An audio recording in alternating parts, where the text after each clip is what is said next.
यथाशीघ्र मंच पर लेकर के आए। भाई शैलेश जी, मैं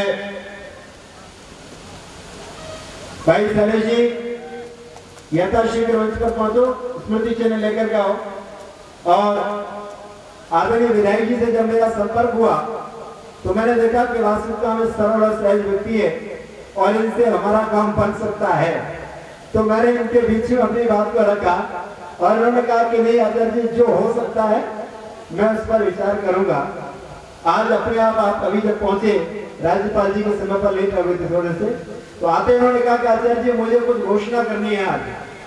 तो मैंने कहा अच्छा, तो आपका संकल्प परिपक्व हो गया तो बहुत अच्छी बात है। ईश्वर की देखिए कृपा है, आज नहीं इतना बड़ा कार्यक्रम होता और मैं विधायक जी के पास मिलने के लिए जाता और मैं ये विचार आज परिणति में आता। तो ये परमपिता परमात्मा की बहुत बड़ी कृपा है कि आज इस सम्मेलन के माध्यम से महर्षि दयानंद के कुछ स्मृति स्थलों को हमें जुड़ने का अवसर मिला है और हमें आप सबके सहयोग से जो संबल प्रदान प्राप्त हुआ है, ये संबल हमें निश्चित ही उस ऋषि मिशन को आगे बढ़ाने में शक्ति देगा। आप सबका आशीर्वाद हमें इसके लिए आगे बढ़ाएगा। मैं हमारे अध्यक्ष आज की सभा के आदरणीय आचार्य चंद्रदेव जी और प्रबुद्ध वयोज्येष्ठ विद्वत आचार्य आर्य नरेश जी से निवेदन करूंगा कि आप आदरणीय विधायक जी को ये स्मृति चिन्ह प्रदान कर रजत जयंती समारोह की तरफ से आदरणीय महिपाल सिंह जी जिन्हें साहब जो गुरुकुल के संरक्षक हैं, आपसे निवेदन करूंगा कि आप इस स्मृति चिन्ह के सहभागी बने। मुख्य अतिथि भाई जयप्रकाश जी से निवेदन करूंगा कि आप भी विधायक जी के साथ में खड़े जाए, क्योंकि दोनों ही कैटेगरी में आप आज के मंच पर बहुत अच्छा। और विधायक जी से मेरा निवेदन है, कल प्रातःकाल यज्ञ पर आप यजमान बने। कल 6:45 बजे तक यज्ञ पर पधारे। कल का यजमान, कल यज्ञ की जो पूर्णा होती है, जो हमारा 1 मास से चतुर्वेद पारायण यज्ञ चल रहा है, उसकी कल पूर्णा होती है। तो कल आप प्रातःकाल यज्ञ पर भी अवश्य पधारे। आगामी वक्ता के रूप में, क्योंकि सभी वक्ता हमारे बहुत ही बहुमूल्य समय और व्यस्तम समय से समय निकाल के इस समय पर पहुंचे हैं कार्यक्रम में, मैं हमारे आदरणीय डॉक्टर राकेश आर्य जी को भी जाना है, आचार्य राम प्रकाश वाणी जी को भी जाना है, पर राम प्रकाश वाणी जी को भी दूर जाना है। मैं थोड़ा सा निवेदन करूंगा कि वो अपने विचार देने के पश्चात यहाँ से प्रस्थान करें। मैं आदरणीय आचार्य राम प्रकाश को निवेदन करता हूँ वाणी जी को कि आप आए और हमें विचारों से लाभान्वित करें। सायंकालीन सत्र में महिला सम्मेलन है, आप अभी इस समय पर भी बैठे रहे, क्योंकि आपसे संबंधित बहुत चर्चा इस सत्र में आ रही है। क्योंकि बिना नारी जाति के ये समाज अधूरा हो जाता है। राष्ट्र का निर्माण मातृशक्ति के निर्माण से ही आगे बढ़ता है। आइए हम श्रवण करते हैं आदरणीय आचार्य डॉक्टर राम प्रकाश वाणी जी को।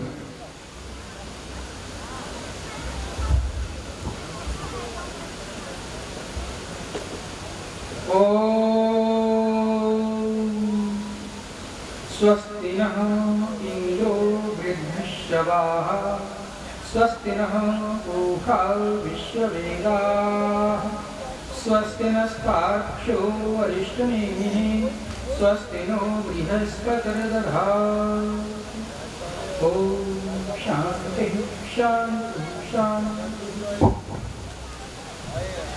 आदरणीय इस सम्मेलन के अध्यक्ष महोदय और मंच पर बैठे हुए सभी विद्वत्वृंद, हमारे विशेष प्रिय सम्मानित स्वामी सुरेंद्रानंद जी और आचार्य चंद्रदेव जी, विजय जी और वंदनीय मातृशक्ति तथा मेरे सामने बैठे हुए सभी हरिबंधुओं और माताओं बहनों, मैं 2 दिन से संस्कृत बोल रहा हूँ आपके बीच में, और आपको लगा जैसे ठिकाना दिया है, तो मैं संस्कृत में बात नहीं करूँगा, बिल्कुल हिंदी में बात करूँगा, आप मेरी बात को समझेंगे। आज राष्ट्र चिंतन की बात चल रही है और इसी में बात करने के लिए मुझे खड़ा किया गया है, तो मैं अपनी बात शुरू कर रहा हूँ। हमारे जनपद का एक कवि है रामेंद्र त्रिपाठी। तो रामेंद्र त्रिपाठी ने एक कविता लिखी है, उसकी दो लाइनें आपके सामने प्रस्तुत हैं। तो लिखते हैं, मंच का ध्यान चाहूंगा विशेष रूप से। राजनीति की मंडी बड़ी नशीली है, राजनीति की मंडी बड़ी नशीली है, यहाँ सभी ने मदिरा पीली है, कमर बंद है पुख्ता सभी दलालों के, कमर बंद है पुख्ता सभी दलालों के, और आम आदमी की तो धोती ढीली, आम आदमी की तो धोती ढीली। मेरे मित्रों, माताओं, बहनों, भाइयों, इन राजनीतिक लोगों ने हमारा चैन हराम कर दिया है। जो काम वैदेशिक लोग हजारों वर्ष में नहीं कर सके थे, उस काम को इन्होंने चंद सालों में करके दिखा दिया।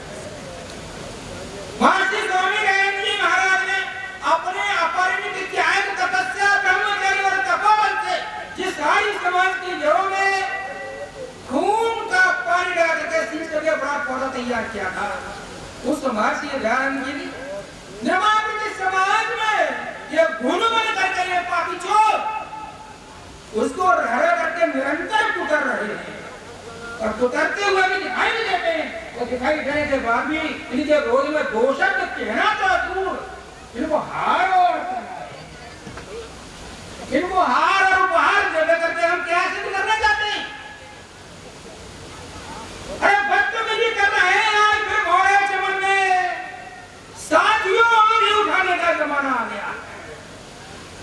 लग रहा है आंसू पर देख चुप्पी ना कुर्बानी, गर्म ताजा खून खेतों में बोया जा रहा है, मुस्कुराने के लिए मौजार लम्हे बागने पर हर महकते फूल को बागी बताया जा रहा है। अरे पुत्रों की छांव में बैठे निकलते रहो तुम, मौत से आंखें मिलाने का जमाना आ गया है। जब लुटेरे बहाते थे तो हमें देखते थे, और दिखने वाले लुटेरों को तो हम कभी भी गले में हाथ डाल के पकड़ के निकाल सकते थे, लेकिन ये वो लुटेरे हैं जो जूते सहित पेट के भीतर घुसे पड़े।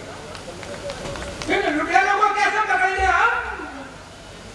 इनको पकड़ने के लिए बड़ी बारीकी की आंखें चाहिए। अरे वक्त की तकदीर स्याही से लिखी जाती नहीं, खून में कलमे डूबने का जमाना आ गया है। दर तुम उठे फिर भी नहीं तो सारा जमाना क्या करेगा? आर्य समाजी बनते हो, दयानंद के अनुयायी बनते हो, दयानंद की एक बात भी मानते हो क्या? अन्याय के विरुद्ध दूर से खड़ा हो जाना चाहिए। आपके कान पर झूठा नहीं देंगे तो परशुराम का उदाहरण बार बार देते हो कि कर्ण का गर्म खून छू करके परशुराम ने सारे लड़ा बदल दिए। क्षत्रिय होकर के ही कोई सर कर सकता है, ब्राह्मण तो रखेगा नहीं, लोग करना ही चाहिए। और तुम दयानंदी ब्राह्मण हो तो भी तुम्हें चुप होना चाहिए, तो असली क्षत्रिय हो तब भी तुम्हें चुपचाप बैठना चाहिए, अन्याय का विरोध करना चाहिए। तो तुम उठे फिर भी नहीं तो सारा जमाना क्या कहेगा? जब बाहर को खड़ा नीलाम पटजड़ कर रहा हो, तुम उठे फिर भी नहीं तो आसियाना क्या करेगा? वक्त की तकदीर स्याही से लिखी जाती नहीं, खून में कलमे डुबोने का जमाना आ गया है। बदतमीजी कर रहे हैं आज के घोड़े चमन में, साथियों आंधी उठाने का जमाना आ गया। कुमार विश्वास लिखता है, राजनीति के राजा सारे डाकू हैं, बोलता है राजनीति के राजा सारे डाकू हैं। इस घर में सब चोर, कोई बड़ा चोर कोई छोटा चोर, सारे चोर इकट्ठे हो गए और चोर चोर मोसे भाई एक दूसरे की रक्षा कर। इतना बड़ा कांड साया ऊपर चल रहा है। बोले जी कितनी सत्य है ये तो आप ही जानते हो। उसको दबाने के लिए केस उसके ऊपर धर दिया, अखाड़ा प्रसन्न करा महात्मा जी के पास। एक जो भाई चोरों की रक्षा करेंगे। आप लुट रहे हैं तो लुटते रहो, आपकी बात कहने वाला सुनने वाला कोई नहीं। यही डर है जो आर्य समाज को सताता है, परंतु आर्य समाज के लोग अब समझौतावादी हो गए और जो समझौता करते हैं वो आर्य नहीं। एक छोटा सा दृष्टांत देकर के अपनी बात को समापन की ओर ले चलूंगा। एक बार किसी राजा ने यह प्रश्न किया अपने मंत्री से कि मंत्री ये बताओ सारे पापों की जड़ क्या होती है, तो पाप क्या करते हैं? मंत्री ने कहा कि महाराज आपने प्रश्न पूछा है तो इसमें खास बात होगी, इतनी जल्दी उत्तर नहीं दिया।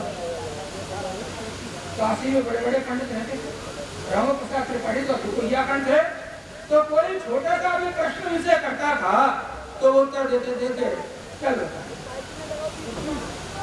समझाते थे कि ये बात मैंने कल की।